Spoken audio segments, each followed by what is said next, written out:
की तुमच्या आणि माझ्या जीवनामध्ये एक भरभराट यावी, त्याची इच्छा आहे की तुमचं आणि माझं तारण व्हावं. ही परमेश्वराची इच्छा आहे की तुमचं आणि माझं तारण व्हावं. आणि त्या तारणासाठी प्रभू येशू ख्रिस्त तुमच्या आणि माझ्या हृदयाशी आजही ठोकत आहे. पण समस्या अशी आहे की आम्ही दार उघडत नाही.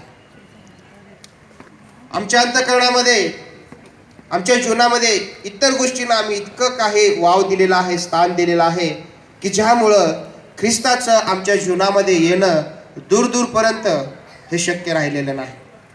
मग अशा वेळेस मी काय केलं पाहिजे? मी काय केलं पाहिजे? ज्यावेळेस प्रभू येशू ख्रिस्त गाईच्या गोठ्यामध्ये, त्या गव्हाणीमध्ये जन्मास आला, ती खूप सुंदर जागा होती, स्वच्छ होती, खूप त्या ठिकाणी भरपूर प्रकारे स्वच्छता होती म्हणून येशू त्या ठिकाणी जन्म घेतला असं मुळीच नाही.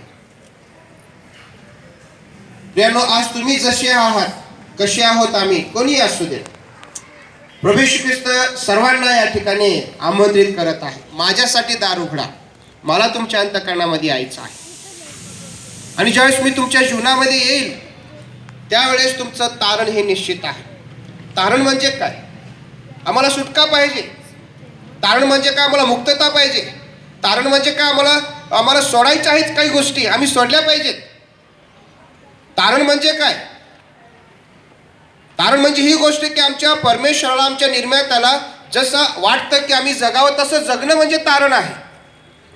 जर आम्ही आमच्याच मर्जीने चालत आहोत, आमच्याच इच्छेने आम्ही जर जीवन जगत आहोत, आमच्या मनात येईल जर आम्ही तसं जीवन जगत आहोत, मनात येईल तर आम्ही तसं परमेश्वराची भक्ती करत आहोत, मनात येईल तसं जर आम्ही आमच्या देवाशी आम्ही जर वर्तत वागत आहोत, तर प्रियांनो, कशा प्रकारे आम्ही म्हणावं की माझं तारण मी साधत आहे, किंबहुना मी तारणाच्या वाटेवरती आहे. मग ख्रिस्ताचं येणं माझ्यासाठी वैयक्तिक, जर मी माझ्या ख्रिस्ताला माझ्या जीवनामध्ये आमंत्रण देत नाही, जर मी जसं आहे तसं माझ्या ख्रिस्ताला जर माझ्या जीवनामध्ये म्हणत नाही की प्रभूजी तू माझ्या जीवनात ये आणि मला शुद्ध पवित्र कर, तर प्रियांनो, ख्रिस्ताचं येणं माझ्यासाठी व्यर्थ राहणार आहे. प्रभू येशू ख्रिस्त मानव रूप धारण करून आला, मानवामध्ये त्यांनी वस्ती केली.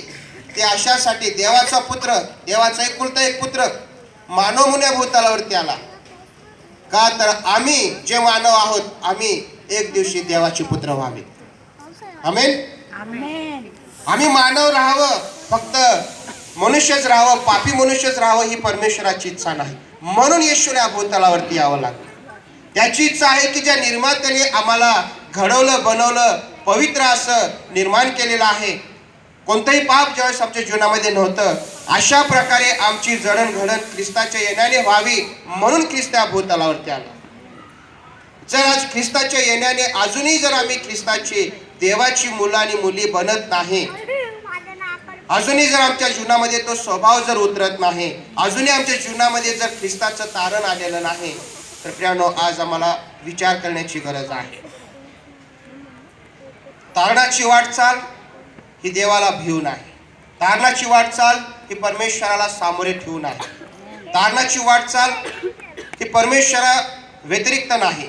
परमेश्वर वेळोवेळी पावलोपावली त्या ठिकाणी आहे. कारण की प्रभू येशू ख्रिस्त ज्याला तारणारा म्हटलेला आहे त्यालाच इमॅन्युएल देखील म्हटलेला आहे. आम्ही क्षणासाठी सुद्धा आमच्या येशूला दूर ठेवू शकत नाही आणि तो आम्हाला ठेवणार नाही. आणि जर येशू आमच्या सोबत आहे तर आमची वाटचाल तारणाने भरलेली असली पाहिजे, मुक्तीने भरलेली असली पाहिजे. आमच्या जीवनामध्ये, आमच्या बोलण्यात, चालण्या, वागण्यामध्ये लोकांना आमचा ख्रिस्त दिसला पाहिजे. आणि ज्या दिवशी ख्रिस्त दिसेल, ज्या दिवशी लोक आमच्याकडे म्हणतील, बघतील आणि म्हणतील की खरोखरच बाई देवाची लेकरं आहेत, प्रभू येशू ख्रिस्ताची लेकरं आहेत, ख्रिस्त यांच्यामध्ये आम्हाला दिसतो, त्यावेळेस आम्ही खऱ्या अर्थाने म्हणावं की आम्ही नाताळ काय करत आहोत? साजरा करत आहोत. आम्ही ख्रिसमस साजरा करत आहोत. ज्यावेळेस लोक आमच्याकडे बघून साक्ष देतील, कारण प्रभू येशू ख्रिस्त देवाचं वचन आम्हाला हेच सांगतं, लोकांनी तुमच्याकडे बघून स्वर्गीय पित्याचं काय केलं पाहिजे? गौरव केलं पाहिजे.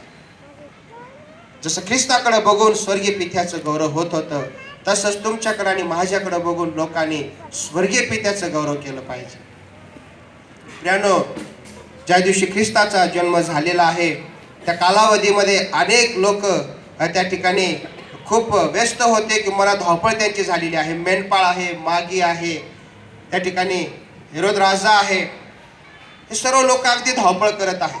प्रत्येक जण वेगवेगळ्या कारणासाठी धावपळ करत आहे. आज आम्ही कशासाठी धावपळ करत आहोत? आज आमची धावपळ कुणासाठी आहे? आज ख्रिस्ताकडे येण्यासाठी आहे का फक्त ख्रिस्ताला दुरून आम्हाला समजून घ्यायचं हेरोदासारखं, की जा आणि बघ तो कुठे आहे, मग मी जाऊन त्याचं दर्शन घेईन? आम्ही मेंढपाळासारखे असलो पाहिजे. आम्ही मागी लोकांसारखे असलो पाहिजे. ज्यावेळेस आम्ही ख्रिस्ताचं दर्शन घेऊ, आमचं जीवन बदललेलं असलं पाहिजे. ज्यावेळेस आम्ही मेंढपाळासारखं जाऊ, शांत घाबरत घाबरत मेंढपाळ गेले, घाईघाईने गेले, त्यांना माहित नाही, कळालं नाही की काय चाललेलं आहे, पण तुझ्यावेळेस ते गेले, त्यांनी येशूला बघितलं. त्यावेळेस ते मेंढपाळ साधे मेंढपाळ राहिले नाहीत, भोळे मेंढपाळ राहिले नाहीत, ते सुवार्तिक झाले. नाताळाचा दिवस आम्हाला या गोष्टीची आठवण करून देतो की आम्ही ख्रिस्ताचं दर्शन घेतल्यानंतर आम्ही सुवार्तिक झालो पाहिजे. आम्ही सुवार्ता घेऊन बाहेर पडणारे त्याचे सेवक सेविका झाल्या पाहिजे.